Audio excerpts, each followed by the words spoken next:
안녕하세요. 반갑습니다. 바른증권방송 송범선 수석 전문가입니다. 급락장입니다. 급락장. 이 급락장이 정말 최근에 있었던 급락장 중에서는 엄청난 급락장이 찾아왔습니다. 오늘 코스닥이 바로 사이드카가 나오면서 참 오랜만에 나왔죠. 사이드카. 이 마이너스 7.46% 하락을 했어요. 자, 그러면서 마감을 했습니다. 자, 한번 화면을 통해 보시죠. 이 급락장인데 오늘 이겁니다. 여기에요, 여기. 와, 이 장대 음봉 엄청납니다. 사실상 이 전체적인 시장 상황을 보시면은 2018년 1월이 최고점이었고 그 이후로 계속 떨어졌었어요. 그래서 떨어졌는데 그 사이에 가장 좀 공포스러웠던 시장이 작년 10월 시장. 자, 근데 어떻습니까? 작년 10월 시장의 기울기와 지금 시장의 기울기가 거의 비슷하죠. 거의 비슷하게 떨어진 겁니다. 자, 그래서 지금이 거의 뭐 작년에 좀 패닉 상태에 오셨던 분들은 다시 한번 좀 공포를 겪지 않았나 싶어요. 이 코스닥입니다. 근데 작년에는 이제 그래도 여기서 600선에서 625포인트 선에서 반등을 했거든요. 자, 근데 이번에는 그 밑을 뚫고 내려가서 569까지 떨어집니다. 이거는 하방 경직성이 좀 뚫린 그런 상황이라서 여러분들이 굉장히 힘드실 거예요.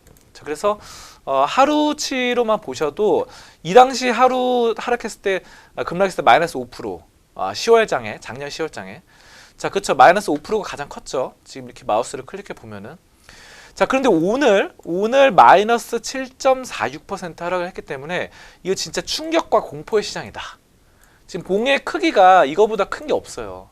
엄청납니다. 자, 이런 시장일수록 정신을 똑바로 차리고 따라오셔야 됩니다. 바로 저희 바른증권방송 유튜브 잘 시청을 해주시면서 따라오셔야 됩니다. 더 혼자 하기 힘든 시장이에요.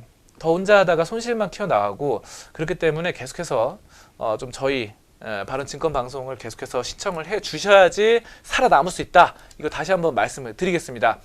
자, 코스닥은 오늘 7% 넘게 하락을 했는데 코스피는 뭐 2.5%가량 하락을 했습니다. 근데 2.5%도 사실상 평소로 치면 엄청나게 크게 하락을 한 거죠. 자, 근데 외국 뭐 일본이나 중국 같은 경우는 크게 안 떨어졌어요. 그래서 우리나라가 진짜 아시아 증시 가운데서도 엄청난 이런 추세 하방을 갖고 있습니다. 결국은 뭐냐면은 추세 하락 시장에서 떨어지는 칼날을 쉽게 매수를 하면서는 안 된다. 라는 것을 우리가 다시 한번 볼 수가 있습니다. 그래서 우리가 이제 국제 정세에도 영향을 받지만 뭐 여러 가지 상황들 있죠. 그러니까 뭐 미국과 중국의 마찰 이런 것도 있고 일본의 화이트리스트 이런 것도 있고 여러 가지 있는데 화이트리스트 배제 그런 거 있는데 그런 것들도 중요하지만 역시 그 단순하게 봤을 때 추세가 중요하다. 추세가 떨어질 때 정말 쉽게 잡아서는 안 된다라는 거. 그래서 여러분들이 그거 하나 먼저 말씀드릴게요. 쉬는 것도 투자다. 무조건 주식을 사고 했을 때 투자가 아닙니다. 정말 2주든 4주든 한 달이든 두 달이든 쉴 때도 그것도 투자한 겁니다. 그 포착을 하는 거예요. 그 엄청난 저점에서 반등해서 올라갈 수 있는 변곡점을 포착하는 그 기간 동안 여기서 한 2주나 4주 정도 쉬는 것도 어느 정도 투자다. 이런 것까지 저희 바른증권방송에서 계속 말씀을 드리니까 방송은 계속 시청을 해주시면 되겠고요. 자, 그럼 오늘 본론으로 들어가도록 하겠습니다. 이 시장이 급락을 했는데 우리가 이제 여기서 멘탈이 흔들려요. 멘탈이. 정신이 굉장히 흔들리는데 이럴 때 나의 정신을 잡아줄 수 있는 주식 투자 고수들의 명언을 한 번씩 되새겨 보도록 하겠습니다. 자, 그러면 화면을 좀 볼게요. 첫 번째 사람입니다. 이분입니다. 이분 같은 경우는 그렇게 유명하신 분은 아니에요. 사실상 저도 그렇게 잘 아시는 분은 아닌데 바로 누구냐면 세스클라만입니다. 세스클라만. 투자 고수예요. 자, 한번 보겠습니다. 자, 세스클라만의 바로 명언이다. 아까 그분입니다. 투자자들은 가격이 하락할 때 급락장이죠. 하락할 때 공포를 이기는 법을 배워야 한다. 공포를 이겨야 돼요, 우리가. 자, 그리고 가격이 상승할 때 너무 열광하거나 욕심 부리지 않는 법을 깨달아야 한다. 이거 우리가 항상 그래요. 이게 일희일비하는 게 있어요. 막 시장에 올라가면 막 내가 천재, 신이 된 것 마냥 자랑을 하고 떨어지면은 막 인생 패배자인 것 마냥 그래서는 안 된다는 겁니다. 그러니까 감정에 휘둘리지 말자. 세스클라만이 이렇게 말한 거고요. 자, 두 번째 두 번째 자산 가치는 라는 이런 허리띠가 이익이라는 멜빵의 보호를 받을 때 가장 큰 편안함을 느낀다. 이건데 뭐냐면은 이 시장이 막 떨어지잖아요. 시장이 막 떨어질 때 중요한 거는 어떤 주식은 이렇게 떨어지는 게 있고 어떤 주식은 이렇게 천천히 떨어지는 게 있거든요. 근데 우리 이런 주식을 안 잡아야겠죠. 급락하는 거 말고 천천히 떨어지는 건 어쩔 수 없어요. 근데 어떤 주식들이 좀 천천히 떨어지고 다시 반등을 크게 할 수 있느냐라는 것을 좀 말씀드리자면은 자산 가치가 있어요. 자산 가치.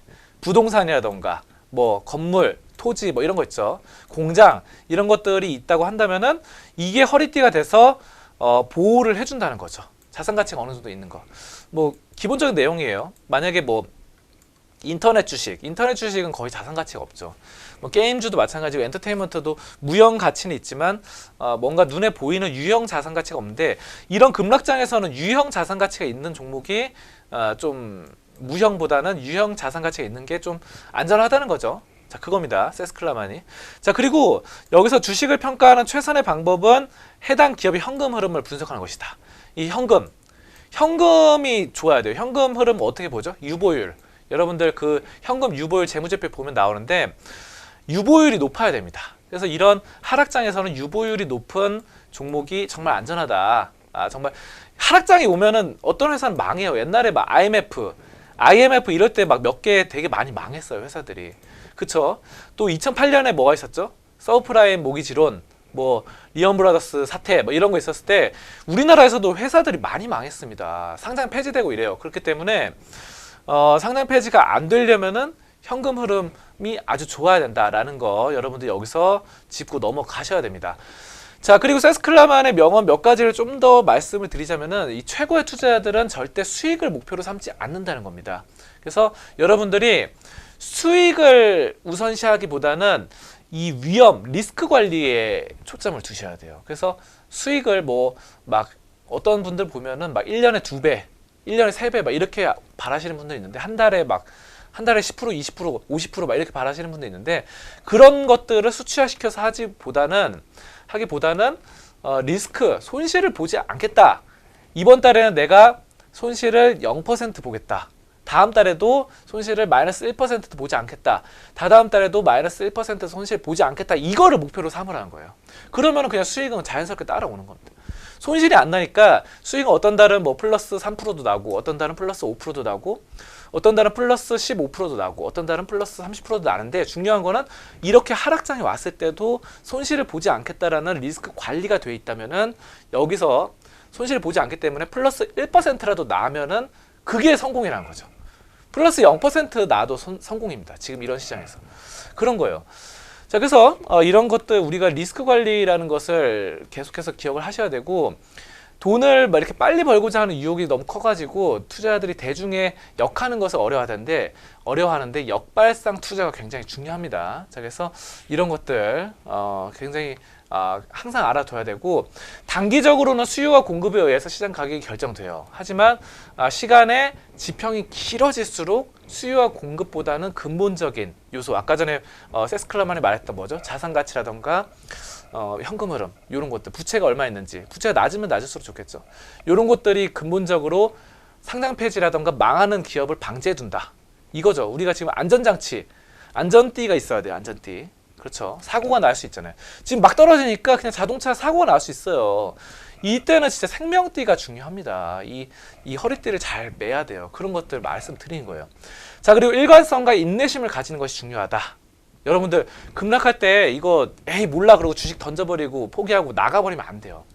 시장은 진짜 평생 참여를 해야 됩니다. 주식시장은 평생 참여해야지. 시장은 되게 재미가 없어요. 사실 이렇게 떨어지다가 옆에서 기다가 바닥에서 기다가 갑자기 이렇게 올라갑니다.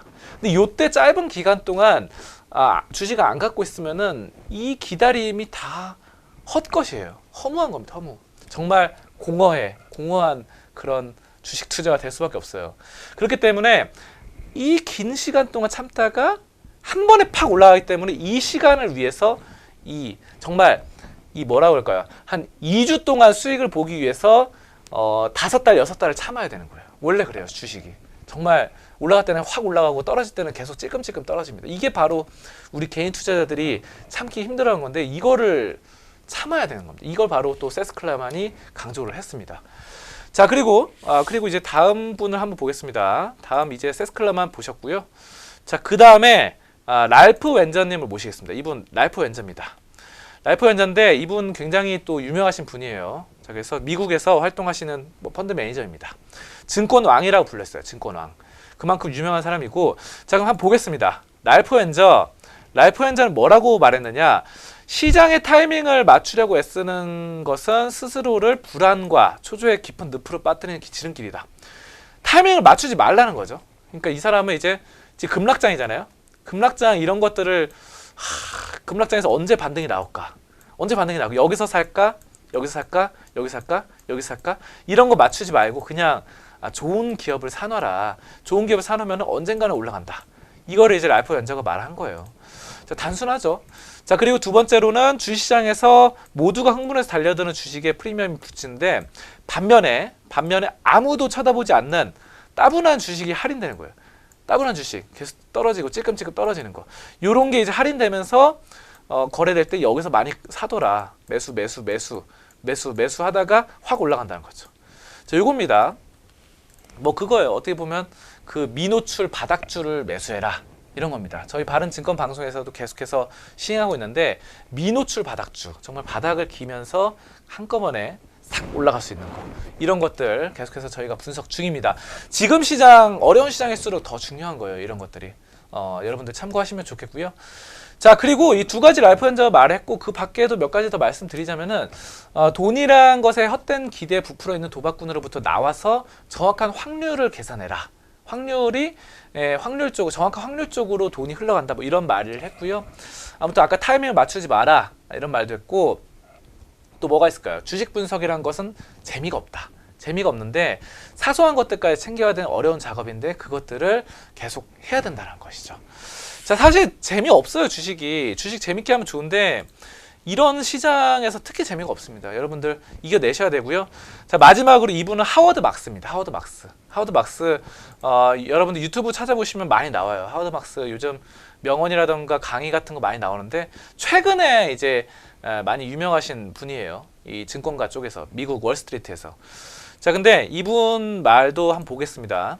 이분 말도 다른 사람들이 무작정 확신하고 공격적으로 매수할 때 신중하게 행동해야 한다. 비슷한 말이에요. 아까 랄프 웬저 했던 말이랑. 다른 사람들이 공포심에 아무것도 하지 않거나 패닉 상태에서 매도할 때 공격적으로 매수해라. 공격적으로 행동하는 게 매수란 거죠. 패닉일 때, 떨어졌을 때 매수해라 이거예요. 지금 그러니까 많이 떨어졌을 때 사놓으란 겁니다. 이 주식 투자 고수들이 공통점이 있어요. 정말 저점에서 잘 삽니다. 저점에서 잘 사요. 바닥을 길 때. 그게 공통점이고요. 자, 그래서 잘 사기만 한다면 절반은 판 것이나 다름없다. 이게 뭔 말이냐면 저점에서 잘 사면은 언젠가 올라가니까 이미 판 거나 다름없다는 거죠. 여기서 성공해서 팔았다는 거예요. 여기서 사기만 했는데도 뭐 몇 달 뒤든 몇 주 뒤든 이미 판 거나 마찬가지라는 거예요. 어차피 이거 성공이다. 잘 샀으면은. 뭐 이건 이 말이고요. 자, 그러니까 매수가 매도보다 더 중요하다는 거죠. 여러분들 매도보다 매수가 더 중요합니다. 어떤 종목을 언제 사느냐. 이게 매수해서 70% 80%가 갈려요. 그리고 매도해서 20%. 사실 매수만 잘하면은 이게 언제 팔든 상관없어요. 뭐 10% 먹고 팔든 20% 먹고 팔든 100% 먹고 팔든 뭐 200% 수익을 내고 팔든 아무 상관없습니다. 어쨌든 매수만 잘하면 올라가니까. 얼마나 올라가는지 그거는 개인의 역량이겠죠. 자, 그렇습니다. 자, 그리고 모두가 어떤 자산에 리스크가 있다고 믿어서 매입을 꺼려 한다면은 지금 상황이죠. 지금 시장이 막 떨어지니까 매수를 꺼려요. 그런 상황이 리스크가 전혀 없는 수준이라는 겁니다. 그래서 가격에 포함되어 있는 모든 낙관론이 배제됩니다. 지금 낙관론이 없어요. 부정적인 의견이 확산되면은 지금 엄청나게 시장에서 부정적입니다. 지금 막 마이너스 7% 떨어지고 코스닥 막 사이드카 걸리고 거래 정지되고 막 이런 상황에서 리스크가 가장 적다는 것이죠. 야, 이게 바로 역발상 하워드 막스 이겁니다. 여러분들 리스크가 가장 적을 때는 공포심이 지배할 때다. 싸게 사라 이겁니다. 다 비슷한 얘기를 했어요. 다들 이 고수들이 처음 말씀드렸던 세스클라만부터 랄프 웬저, 하워드 막스까지 다 비슷하니까 여러분들이 이런 점들을 좀 참고하시면 좋겠고요. 하우드막스의 말을 좀 더 덧붙이자면은 이 성공이 그 자체로 실패의 씨앗을 품고 있어요. 그래서 실패가 그 자체로 성공의 씨앗을 품고 있다. 뭐 이런 말을 했어요. 그러니까 실패도 실패했다고 해서 좌절하지 말라. 또 성공할 수 있다. 뭐 이런 거죠. 뭐 실패는 성공의 어머니다. 그런 말도 있잖아요. 그렇죠? 그래서 실패를 여러분들이 지금 차곡차곡 쌓아놓고 메모를 하세요. 기록을 하세요. 기록. 내가 왜 실패를 했는지. 저는 항상 기록을 합니다. 저는 한 달 전에 주식을 들어갔는데 손절이 나왔어요. 이거 왜 실패했는지 기록을 하고 다시는 그렇게 안 합니다. 다시는. 저도 사람이니까 실수를 할 수 있어요. 하지만 실수를 차곡차곡 쌓아놓으면은 예전에 했던 전철을 밟지 않는 것이 가장 중요합니다. 그래서 예전에 이제 실수를 뭐 1년 동안 10개 했다. 그러면은 다음 해에는 실수를 1년 동안 6개로 줄이고, 그 다음에는 실수를 1년 동안 3개로 줄이고, 그 다음에는 계속 이거를 바탕으로 이 실수는 하지 않기 때문에 그 다음 해에는 어떻게 되죠? 실수를 1년 동안 한두 개밖에 하지 않는, 아예 안 할 수는 없어요. 실수했다고 너무 좌절하지 마시고요. 자, 그런 것들을 좀 기록을 하시면서 하신다면은 정말 성공적인 현명한 투자자가 되실 수가 있습니다. 자, 그렇습니다. 그래서 뭐 아까 전에 말씀드렸던 잘 사는 게 중요하다. 이런 것들 계속해서 보셔야 되고, 비싼 것보다는 싼 것을 꾸준하게 매입해야 된다 라고 또 하워드 막스가 계속 말을 했습니다. 그래서 싼 거 사는 게 가장 중요합니다. 지금 여러분들이 또 이 가치에 대한 확고한 신념이 있어야 돼요. 근데 중요한 것은 지금 뭡니까? 지금 시장이 쌉니다. 싸요. 정말 쌉니다. 많이 떨어졌어요. 코스닥이 막 7.5% 떨어지고, 코스닥이 600포인트도 안 되고, 코스피는 2000포인트도 안 되고, 굉장히 쌉니다. 지금 제가 아까 계산을 좀 해봤는데 코스피와 코스닥을 이렇게 섞어서 최고점 대비 이렇게 계산을 해보니까 최근 한 3년, 5년 동안의 고점 대비 계산을 해보니까 한 코스피와 코스닥 합쳐서 32%가량 떨어졌습니다. 코스닥이 더 떨어졌어요. 코스닥은 사실 최고점 대비, 최근 5년 최고점 대비 39% 떨어졌고, 코스피 같은 경우는 25%가량 하락을 했습니다. 근데 어쨌든 종합해서 30%에서 32, 33%가량 떨어진 그런 상황인데, 이런 시장에서 여러분들은 정말 싸게 살 수 있어요. 박앤헌터 시장에서 30% 세일 할 때 좋은 옷을 내가 사고자 했는데, 이 고급 원단을 만들어진 좋은 옷을 30% 싸게 살 수 있다. 상당히 큰 호재가 될 수 있습니다. 그렇기 때문에 여러분들이 지금 돈이 있다라고 하신다면은 추가로 매수를 하는 것도 나쁘지 않다라는 거 결론적으로 말씀드리고요. 자, 근데 중요한 것은 이렇게 싸게 살 수 있으려면은 현금이 있어야 돼요. 근데 제가 얘기를 좀 들어보면은 항상 더 매수하세요. 추가 매수하세요. 이러면 현금이 없어요, 사람들이. 왜냐? 고점에서 이미 다 사놨어요. 주식 비중 100%를 사놨어요. 이러면 안 됩니다. 저희 바른증권방송 이 회원님들한테도 그렇게 항상 말씀드려요. 주식을 사놓는 거 좋습니다. 하지만 현금 비중을 항상 20% 정도는 마련해 놔야 됩니다. 왜냐? 시장은 불확실성이 크기 때문에 시장의 불확실성에 하락이 왔을 때 이 현금 20%가량을 여기 긴급자금으로 투입을 해야 됩니다. 수혈한 거, 수혈. 우리가 피가 모자라요. 정말 건강에 안 좋아서 피가 모자랄 때 긴급 수혈을 해야 되죠. 그러려면은 그 피가 있어야 돼요. 남는 피가. 근데 이런 거예요. 우리가 이제 현금도 정말 수혈입니다. 수혈. 긴급 자금이에요. 여러분들이 항상 이렇게 시장이 하락했을 때 추가 매수를 하려면은 현금 비중을 어느 정도 마련해 놔야 된다. 그래서 항상 제가 말씀드린 거는 주식 비중을 너무 많이 100% 이렇게 갖고 있지 말라. 평소에 한 50%에서 80% 정도만 갖고 있다가 긴급 자금을 투입할 때 투입해라. 이거 마지막으로 말씀을 드리겠습니다. 자, 급락장입니다. 급락장. 여러분들 많이 힘드실 텐데요. 오늘 제가 말씀드렸던 여러 가지 주식 투자 고수들의 명언, 그리고 저의 조언, 여러 가지 마음에 새겨 두셨다가 투자에 활용하셨으면 좋겠습니다. 아무쪼록 이 급락장 여러분들 힘으로 두 손 꽉 쥐고 이겨내야 됩니다. 우리 투자자들 평생 주식 투자해야 됩니다. 그렇기 때문에 절대 눈물을 흘린다거나 무릎을 꿇는다거나 포기하고 주식을 던진다거나 백기를 든다거나 하면 안 됩니다. 여러분들 항상 승리하는 투자 항상 마음속에 간직하면서 갖고 가셔야 됩니다. 자, 자, 저는 뭐 이렇게까지 했고요. 좋아요 버튼과 구독하기 버튼 많이 눌러주셨으면 좋겠습니다. 저는 물러나도록 하겠습니다. 송범선이었습니다. 감사합니다.